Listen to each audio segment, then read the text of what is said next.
আমি রান্না করছি পুঁইমিটুলির চচ্চড়ি। তাতে লাগছে পুঁইমিটুলি, কড়াইশুঁটি, আলু, দুটো লঙ্কা আর বড়ি ভাজা। তেল গরম করে নিয়েছি, একটু কালো জিরে দিলাম, এরপর আলুটা দিয়ে দিলাম, একটু হলুদ দিয়ে দিলাম, একটু ভাজা হয়ে গেছে। এবার পুঁইমিটুলিটা দিয়ে দিলাম,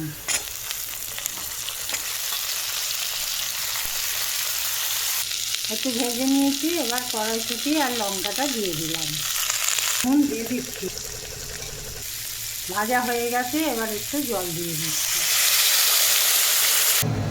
ঢাকা দিয়ে সেদ্ধ করে দিই।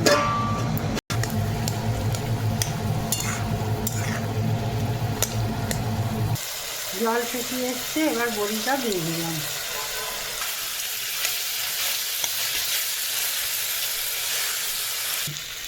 হয়ে গেছে। এবার নামিয়ে নেবো। আমার পুঁইমিটুলি চচ্চড়ি রেডি।